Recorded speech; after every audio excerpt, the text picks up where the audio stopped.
ప్రస్తుతం రాజమండ్రిలోని ఒక పాల కేంద్రం దగ్గర అయితే మనం ఉన్నాం. చూడొచ్చు, సాధారణంగా పాల కేంద్రం అంటే ఎలాంటి పరిస్థితులు ఉంటాయనేది అయితే ఒక చూపించే ప్రయత్నం. చూసుకున్నట్లయితే మనకి గేదెలు అలాగే ఆవులు కూడా రెండు ఈ పాల కేంద్రంలో అయితే ఉన్నాయి. అలాగే గేదె పాలతో పాటు ఆవు పాలను కూడా విక్రయిస్తూ ఉంటారు. దీనికి కావాల్సిన ఆహారం అంతా కూడా ఏదైతే చెరుకు గడ్డలు కావచ్చు ఇట్లాంటివన్నీ కూడా ఆహారంగా ఇస్తూ ఉంటారు. గడ్డి అలాగే పూర్తిగా చూసుకున్నట్లయితే ఒక హెల్దీ అట్మాస్ఫియర్లో పెంచుతూ ఉంటారు. అయితే ఇప్పుడు ప్రస్తుతం రాజమండ్రిలోని కల్తీ పాల కలకలం అయితే ఇప్పటికే ఇద్దరు ప్రాణాలు కోల్పోయిన పరిస్థితి, అనూరియా లాంటి వ్యాధులు వస్తున్న పరిస్థితుల నేపథ్యంలో అసలు పాల కేంద్రంలో కల్తీ జరిగే అవకాశం ఉందా, లేదంటే ఇప్పుడు సాధారణంగా రన్ అయ్యే పాల కేంద్రాలు ఎలా ఉంటాయి, వారికి ఎంత బయట నుంచి ఎంత కొంటారు, వారి దగ్గర ఎన్ని లీటర్ల పాలు వస్తాయి అనేది అయితే బిగ్ టీవీ ఒక పాల కేంద్రం దగ్గరికి వచ్చి దీని మీద అయితే ఒక రీసెర్చ్ చేసే ప్రయత్నం అయితే చేసింది. అయితే మనం చూసుకున్నట్లయితే రాజమండ్రిలో ఉన్న ఒక పాల కేంద్రం దగ్గర ప్రస్తుతం మనం ఉన్నాం. చూడొచ్చు, ఇదంతా కూడా వాటికి కావాల్సిన ఫుడ్ అంతా కూడా హెల్తీ ఫుడ్డే పెడతామంటూ కూడా చెప్తున్న పరిస్థితి కనిపిస్తుంది. అలాగే విధంగా బయట నుంచి తీసుకున్న పాలను కూడా వారు టెస్ట్ చేసి తీసుకుంటారని కూడా చెప్తున్న పరిస్థితి అయితే ఇక్కడ కనిపిస్తుంది. రోజు సుమారుగా 200 నుంచి 300 లీటర్ల వరకు కూడా పాలను ఇక్కడ విక్రయిస్తూ ఉంటూ కూడా ఈ యాజమాన్యం చెప్తున్న పరిస్థితి అయితే కనిపిస్తుంది. అయితే ఇప్పటికే కల్తీ పాల కలకలం రేపుతున్న నేపథ్యంలో అసలు ఒరిజినల్గా పాలు ఎలా ఉంటాయి, ఒక పాల కేంద్రంలో పాలని ఏ విధంగా టెస్ట్ చేస్తారు ఏంటి అనే దాని మీద అయితే ఇప్పుడు పూర్తిగా అయితే ఒకసారి చూసే ప్రయత్నం అయితే చేద్దాం. బాబాయ్, చెప్పండి, అసలు రోజుకి ఎన్ని లీటర్ల వ్యాపారం జరుగుద్ది మీకు? అసలు పాల కేంద్రం అంటే ఎలా రన్ అవుద్ది? మాకు రోజుకి 300 లీటర్ల వ్యాపారం జరుగుతుంది. 2 పూటలా కలిపి 300 లీటర్ల పాలు వ్యాపారం జరుగుతుంది. మావి అయితే 100 లీటర్ల పాలు మావి సొంతంగా ఉన్నాయి. గేదె పాలు 100 లీటర్లు ఉంటాయి. బయట రైతుల దగ్గర మనం పాలు పారాలున్న యజమానుల దగ్గర పాలు సేకరిస్తాం. వాళ్ళకి గిట్టుబాటు రేటు 70 రూపాయలు రైతు రేటు, 5 రూపాయలు ట్రాన్స్పోర్ట్ రేటు, 75 రూపాయల రేటు ఇస్తాం మనం. వాళ్ళు మనకి క్యానులతో తెచ్చి అందిస్తారు. తేగానే పాలు శుభ్రంగా వడకట్టుకుని కొలుసుకుని ఫ్యాట్ పెట్టుకుని బాగుంటే పాలు తీసుకుంటాం. హెల్దీగా మనకి 3 నెలలు అయిన గేదె పాలు అయితే 6 నుంచి 7, 6, 5 అలా వస్తాయి ఫ్యాట్.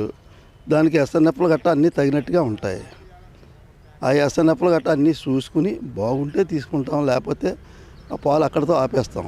అంటే ఇప్పుడు సాధారణంగా మీరు టెస్ట్ చేసినప్పుడు ఒకవేళ కల్తీ పాలు ఎవరైనా తెస్తే మీకు ఖచ్చితంగా తెలుస్తుందా? తెలిసిపోద్దండి. దాంట్లో కల్తీ పాలు తెస్తే ఖచ్చితంగా పాల కేంద్రంలో గుర్తించవచ్చు అని అయితే చెప్తున్నారు బాబాయ్. చూడొచ్చు, దీనికి సంబంధించి ఫ్యాట్ మిషన్ ఉంటుంది. ఈ ఫ్యాట్ మిషన్ ద్వారా అయితే ఇది కల్తీ పాల ఒరిజినల్ పాల దేని పాలు అనేది ఈ మిషన్ ఈ యంత్రం ద్వారా తెలుసుకోవచ్చు అంటూ కూడా చెప్తున్నారు. బాబాయ్, చెప్పండి, ఇందులో వాల్యూస్ ఎలా చూస్తాం? వాల్యూస్ ఫ్యాట్స్ చూస్తాం, ఫస్ట్ ఎస్ఎన్ఎఫ్ చూస్తాం. ఓకే, ఈ డిఫెక్ట్ ఏమన్నా ఉందా లేదా అన్నది మనకి 20 నుంచి 30 దాకా ఉంటుంది. పాలు డిఫెక్ట్ ఉన్నది అది కూడా చెప్తుంది. ఓకే, ఇది ఎల్ అంటే లాక్టోమీటర్ మాట అండి. ఎల్ఆర్ దాని వేడి శాతం అన్నీ చెప్తుంది. ఇది వాటర్ శాతం చెప్తుంది. ఏమండి, పి అంటే ప్రజెంట్ అవి ఎప్పుడు అన్నది కొంచెం మనకి అర్థమయ్యేటట్టు చెప్తుంది అన్నమాట. రాత్రి కూలింగ్ ఇయ్యా లేకపోతే పౌడర్ కలిపినయ్యా ఇవన్నీ. అంటే పౌడర్ కలిపింది అయితే ఏమొస్తుంది?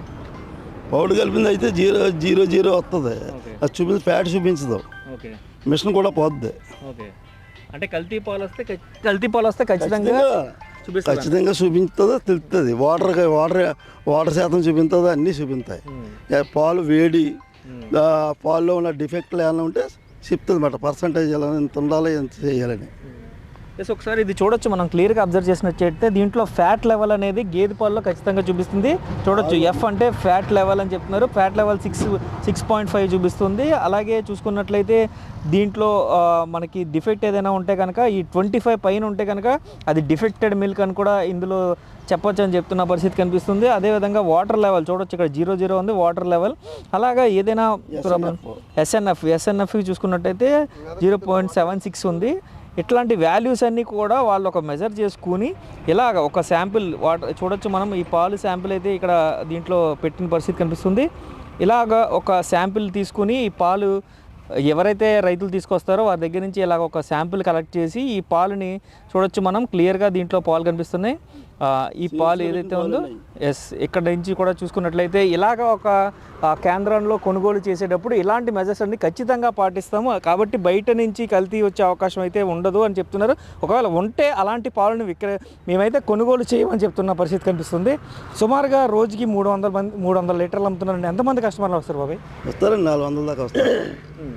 400 హాఫ్ లీటర్స్ పావు లీటర్ అన్నీ 2 లీటర్లు 3 లీటర్లు 10 లీటర్ల పాలు కొంటే రైతుకి గిట్టుబాటు రేట్ ఇస్తాం. మేము ముందే చెప్తాం, మీ డబ్బులు మా దగ్గర 10 రోజుల డబ్బులు ఉంటాయి.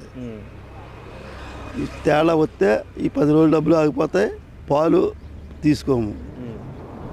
అంటే 10 రోజులకు ఒకసారి పేమెంట్ చేస్తారు. అదేవిధంగా ఇక్కడ ఒకవేళ ఏదైనా పాలు డిఫిట్ వస్తే కనుక ఆ 10 రోజుల పాలు డబ్బులు కూడా ఇవ్వమని చెప్తాం. ప్రతిరోజు ప్రతి పూట చెక్ చేసుకుంటాం, చెక్ చేసుకునే తీసుకుంటాం. మళ్ళీ లేదనుకో వెనక్కి పంపించేస్తాం. అదే అంటే ఎప్పుడైనా మిస్ మ్యాచ్ రావడం కానీ ఈ వాల్యూస్ కరెక్ట్గా రాకపోవడం కానీ ఎప్పుడైనా మీకు ఇలాంటి అనుభవం ఎప్పుడైనా వచ్చింది? వస్తాయండి, వస్తాయి.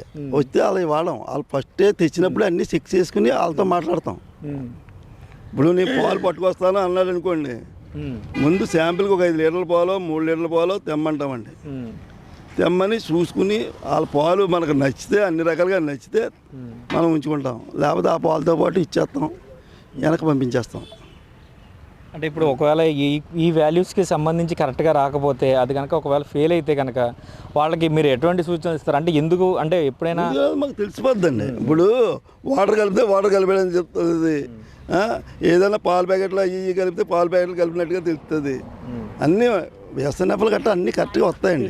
పెరుగులు గట్ట మేము తోడుపెట్టి చూస్తామండి. మేము పెరుగులో కూడానే పాల్లో తేడా ఉందనుకోండి మాకు ముందే తెలిసిపోద్ది. మేము శాంపుల్ పెరుగు కత్తామండి.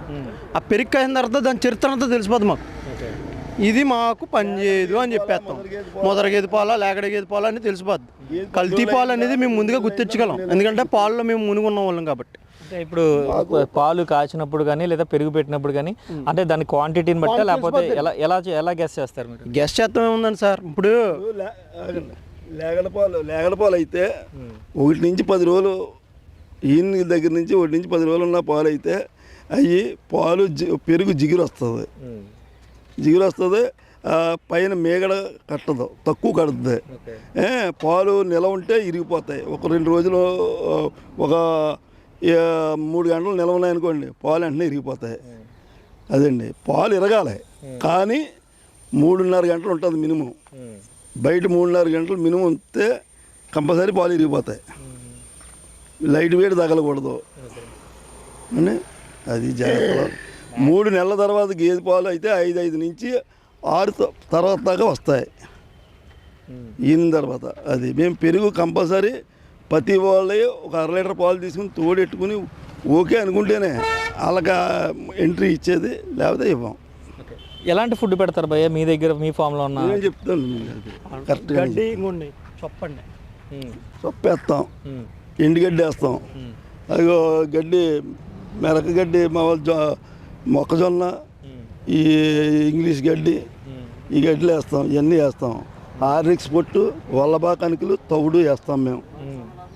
అంటే ఇలాంటి ఫుడ్ పెట్టడం వల్ల బాగా దిగుమతి వస్తుందా మీకు పాలు? దిగుబడి చూసుకోమండి. ఆరోగ్యం, పాలు బాగుంటాం, పాలు బాగుంటాం చూసుకుంటాం. పాలు క్వాలిటీ, పాలు బాగున్నాయా లేదని ఫుడ్ని బట్టి కూడా ఓ స్మెల్ వస్తుంటాయి. అవి కూడా ఎప్పుడైనా నీటిలో వేసిన గడ్డి ఉందనుకోండి, నీటిలో గడ్డి వేసామనుకో కొంచెం అవి పాలు పలసగా ఉంటాయి. అప్పుడు రైతుకి చెప్పుకుంటాం, గడ్డి మారిందండి, దానా మారింది, అది మారింది, ఇది మారింది, మొత్తం దాన్ని తవుడు కంపల్సరీ వేస్తాం, మొక్కజొన్న పొట్టు పెడతాం, అన్నీ పెడతాం. అది ఇది చూసుకున్నట్లయితే పశువులు ఆరోగ్యంగా ఉంటే అది మంచి పాలు ఇస్తాయి, లేదంటే వారికి పెట్టే ఫుడ్ కూడా ఖచ్చితంగా మంచి ఫుడ్ పెట్టాలి అని కూడా చెప్తున్న పరిస్థితి కనిపిస్తుంది. అప్పుడు మాత్రమే ఆరోగ్యంగా ఉంటాయి. ఎంత ఆరోగ్యంగా ఉంటే అంత మంచి పాలు వస్తాయి. ఏదైనా ఒకవేళ కేంద్రానికి తీసుకొచ్చినప్పుడు టెస్ట్లో ఫెయిల్ అయితే కనుక ఆ పాలుని నిరాకరిస్తామని చెప్తున్నారు. 10 రోజులకు ఒకసారి అమౌంట్ ఇస్తాం కాబట్టి ఖచ్చితంగా ఒక్కరోజు ఆ టెస్ట్ ఫెయిల్ అయినా సరే 10 రోజులు డబ్బులు కూడా నిలిపివేసి ఇంత ఖచ్చితమైన వ్యాపారాన్ని చేస్తాం కాబట్టి కేంద్రానికి ఒక గుర్తింపు ఉంటుందంటూ కూడా చెప్తున్న పరిస్థితి అయితే ఇక్కడ కనిపిస్తుంది. కెమెరామెన్ రవితో శంకర్, బిగ్ టీవీ.